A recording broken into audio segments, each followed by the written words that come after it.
Di ujung barat Nusantara, ketika peluru menjadi bahasa penjajahan dan hutan, menjadi saksi bisu perlawanan, lahirlah seorang perempuan yang tak hanya memegang senjata, tapi juga harga diri bangsanya. Namanya Cut Nyak Dien. Ia bukan sekadar istri dari seorang pejuang.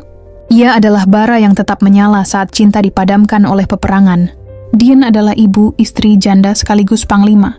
Di matanya duka bukan akhir, melainkan jalan menuju pembebasan. Inilah kisah seorang perempuan yang tak menyerah, bahkan ketika tubuhnya mulai rapuh. Seorang tokoh yang ditakuti penjajah dan dicintai rakyat. Bukan legenda, bukan dongeng.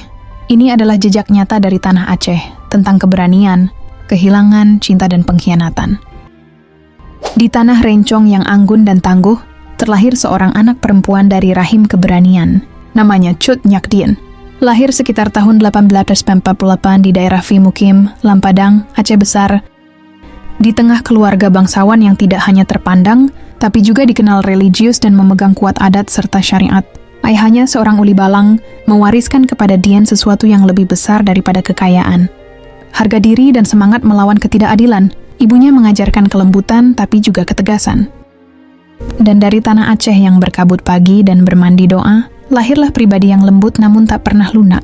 Dien kecil bukan hanya diajarkan mengaji dan menjahit, ia tumbuh dengan kisah-kisah perang, duduk di pelataran sambil mendengarkan cerita tentang syuhada Aceh, tentang perempuan-perempuan yang menyembunyikan peluru dalam selendangnya, tentang para pejuang yang gugur dengan senyum di bibir. Dan ketika usianya menginjak remaja, datanglah seorang pemuda gagah bernama Teuku Cek Ibrahim Lamnga, putra seorang uli balang juga, berani dan berilmu. Mereka dijodohkan. Namun cinta itu tumbuh tak dengan paksaan. Keduanya sama-sama punya jiwa pejuang. Cek Ibrahim tak hanya mencintai Dien sebagai istri, ia menghormatinya sebagai teman berpikir, sebagai sesama pejuang dalam ruh. Aceh kala itu berada dalam bayang-bayang Belanda.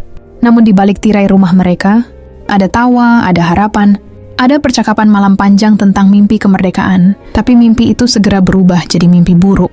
Tahun 1873, Belanda melancarkan serangan besar-besaran ke Aceh. Dan Cek Ibrahim ikut berangkat ke medan perang. Di malam kepergiannya, Dien menyisir rambut suaminya dengan tangan gemetar. Bukan karena takut, tapi karena firasat. Ia tidak menangis. Tapi dalam hatinya ia tahu, perpisahan ini mungkin bukan untuk sementara. Duka yang menyala. Hari itu langit Aceh tak hanya memerah karena senja, tapi karena darah dan air mata. Berita itu datang seperti petir di siang yang hening. Teuku Cek Ibrahim Lamnga gugur di medan laga. Tubuhnya rebah di antara pasukan Aceh yang porak-poranda, gugur di garis depan, di Lok Swemawe, mempertahankan tanah airnya. Saat kabar itu sampai, Cut Nyak Dien tidak menjerit, tidak meraung. Ia hanya mematung, menunduk dalam diam yang panjang. Tetapi diam itu adalah dentuman. Ia tidak runtuh, tapi dalam hatinya sesuatu telah retak. Cut Nyak Dien tidak hanya kehilangan suami, namun ia kehilangan belahan jiwa sahabat perang sekaligus iman keluarga. Malam itu, rumah yang biasanya dipenuhi suara doa dan tawa, berubah menjadi ruang sunyi yang memekakkan telinga. Gorden tak lagi bergerak, pelita tak lagi terang, dan di sanalah Dien berdiri, memandangi rencong suaminya yang tergantung di dinding, seolah menatap kembali sisa-sisa masa lalu yang kini hanya kenangan. Hari-hari setelahnya adalah hari-hari gelap. Para tetua kampung datang melayat. Para perempuan menyeka air mata. Tapi Dien hanya menatap jauh keluar jendela.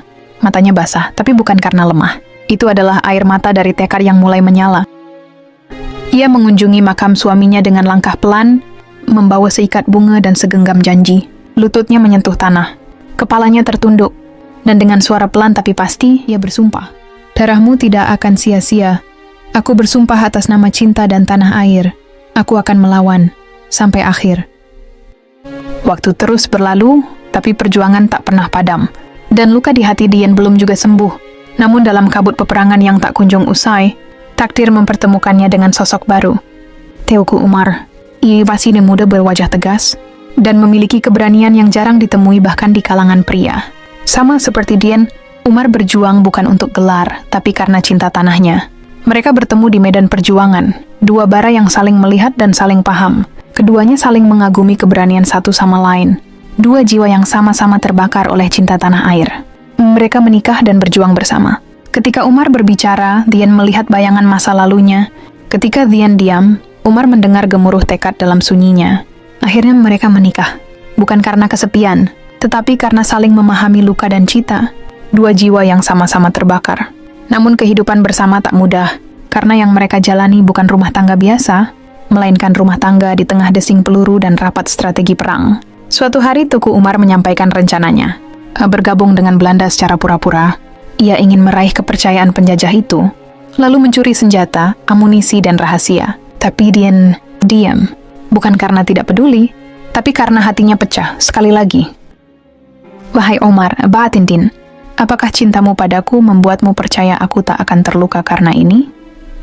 Apakah demi tanah air kau rela menodai nama kita, meski hanya sementara? Ia menatap Umar malam itu, tapi tak berkata sepatah pun. Hanya angin malam yang bicara. Dan Umar pun pergi, bergabung dengan Belanda sebagai pengkhianat, meski hatinya tetap pada Aceh. Selama itu Dien dicerca, difitnah. Suamimu menjual perjuangan, kata orang-orang. Tapi ia tetap diam, karena diamnya menyimpan sesuatu yang lebih dari kata-kata. Pengorbanan perasaan.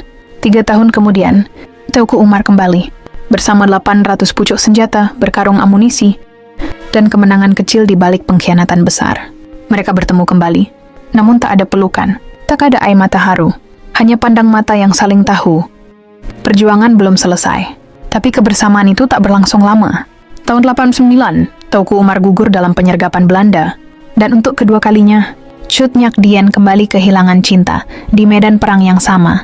Tapi kali ini, ia bahkan tak sempat mengucapkan selamat tinggal. Perempuan dalam gerilya, kehilangan Teuku Umar tak mematahkan semangat Chut Nyak Dien.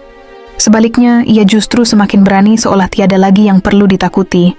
Dalam usia yang tak lagi muda, dan tubuh yang mulai melemah karena penyakit, Dien tetap memilih untuk turun ke hutan, memimpin perang gerilya.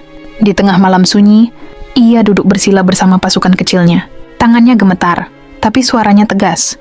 Ia bukan hanya pemimpin, ia adalah nyawa dari setiap semangat juang yang mulai meredup. Kita akan bertahan di hutan ini, sampai Belanda lelah mencari. Sampai tanah ini bebas dari jejak mereka. Atau sampai nyawa ini habis. Suatu malam, seorang prajurit muda mendekat. Mak Dien, katanya lirih.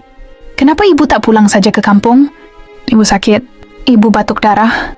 Dien tersenyum. Tapi senyumnya mengiris. Kau pikir aku sakit karena usia? Tidak. Aku batuk darah karena tanah ini sudah terlalu lama diinjak orang yang bukan pemiliknya. Aku belum bisa mati karena tanah ini belum bebas. Kan tiap hari mereka berpindah dari satu gunung ke gunung lain. Dari satu semak ke semak berikutnya. Kadang makan singkong mentah. Kadang hanya minum dari embun yang menetes di daun-daun. Tangannya mulai kaku. Kakinya mulai pincang. Namun semangatnya tetap menyalak. Belanda mencatat nama Chut Nyak Dien sebagai musuh paling berbahaya. Bukan karena jumlah pasukannya, tapi karena karismanya yang membakar semangat rakyat. Ia menjadi legenda hidup. Perempuan yang tak pernah menyerah. Perempuan yang menjadikan cinta dan duka sebagai bahan bakar perlawanan. Dan dalam gelapnya hutan Aceh, ia tidak hanya bertempur dengan senjata. Ia bertempur melawan rasa sepi, sakit, dan sunyi. Seorang perempuan yang memimpin laki-laki dengan tubuh lemah, tapi jiwa tak pernah goyah. Semakin hari, tubuh Chut Nyak Dien semakin melemah. Pandangan matanya mulai rabun, kakinya sulit digerakkan, dan batuknya makin sering disertai darah. Namun ia menolak menyerah. Biarlah tubuh ini hancur, katanya. Asal tanah ini jangan sampai jatuh. Tapi tidak semua orang setegar dirinya. Melihat penderitaan Mak Dien, anak buahnya mulai gundah. Mereka mencintainya, tapi juga takut kehilangan sosok yang begitu agung. Akhirnya, dengan hati berat, mereka mengkhianatinya. Mereka memberitahu Belanda lokasi persembunyian Mak Dien dengan harapan ia bisa dirawat dan diselamatkan. Tapi mereka tak tahu bahwa pengkhianatan, walau diniatkan baik, tetaplah namanya pengkhianatan. Saat pasukan Belanda datang, Chut Nyak Dien tidak melawan. Ia hanya berdiri tegak, seperti ratu di medan perang yang kalah secara fisik, tapi tidak dalam martabat. Ia ditangkap, dibawa ke Banda Aceh, dan kemudian dibuang jauh ke tanah asing, Sumedang, Jawa Barat. Di pengasingan, tak ada lagi suara dentuman meriam, tak ada hutan, tak ada pasukan, hanya keheningan. Tapi sekali lagi, ia tidak menangis. Ia tidak meminta dikasihani. Ia hanya meminta satu hal, jangan sebut aku kalah. Di Sumedang, ia hidup dalam diam. Warga sekitar hanya mengenalnya sebagai ibu tua dari Aceh yang gemar membaca Al-Quran dan berbicara dengan langit malam.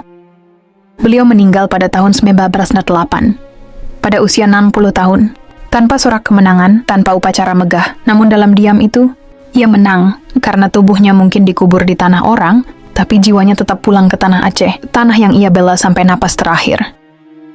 Hari ini, namanya diabadikan sebagai pahlawan. Bukan hanya karena keberaniannya mengangkat senjata, tapi karena keberaniannya untuk tidak tunduk pada rasa takut dan kehilangan. Ia adalah Cut Nyak Dien, perempuan yang taklukkan dunia tanpa pernah menaklukkan dirinya sendiri. Dari kisah hidup Cut Nyak Dien, kita bisa memetik banyak hikmah yang mendalam dan relevan, baik sebagai individu, perempuan, maupun sebagai bangsa. Berikut beberapa di antaranya. 1. Cinta. Tak harus melemahkan, justru bisa menguatkan. Dien mencintai suaminya, Teuku Cek Ibrahim dan Teuku Umar dengan segenap jiwa. Tapi ketika keduanya gugur, cintanya tidak menjadikannya rapuh, justru menjadi bahan bakar untuk melanjutkan perjuangan mereka untuk mengusir Belanda dari tanah Aceh. Cinta sejati bukan hanya soal memiliki, tapi tentang melanjutkan warisan semangat orang yang kita cintai. 2. Perempuan mampu memimpin perjuangan. Cut Nyak Dien membuktikan bahwa perempuan bisa menjadi pemimpin yang disegani, bahkan oleh lawan sekalipun. Ia tidak sekadar menjadi istri seorang pahlawan, ia menjadi pahlawan itu sendiri. Kepemimpinan tidak ditentukan oleh jenis kelamin, tapi oleh keberanian dan keikhlasan. 3. Keikhlasan dalam pengorbanan. Ia kehilangan segalanya. Suami, anak, rumah, bahkan kesehatannya. Tapi ia tidak pernah menyesali jalan hidupnya. Semua ia jalani dengan ikhlas demi tanah air. Keikhlasan membuat luka menjadi kekuatan, dan kehilangan menjadi kemenangan moral. 4. Setia pada prinsip meski dikhianati. Saat anak buahnya menyerahkan posisinya pada Belanda, ia tidak marah. Ia memahami bahwa perjuangan kadang menuntut pengorbanan yang menyakitkan. Kesetiaan pada prinsip tidak goyah hanya karena orang lain berubah. 5. Hidup mulia, mati bermartabat. Ia meninggal dalam kesunyian, jauh dari kampung halamannya, tapi tidak pernah kehilangan harga dirinya. Dien tidak tunduk, tidak meminta maaf atas perlawanan yang ia lakukan. Kemenangan tidak selalu hadir dalam sorak-sorai, tapi dalam keteguhan jiwa yang tidak bisa ditaklukkan.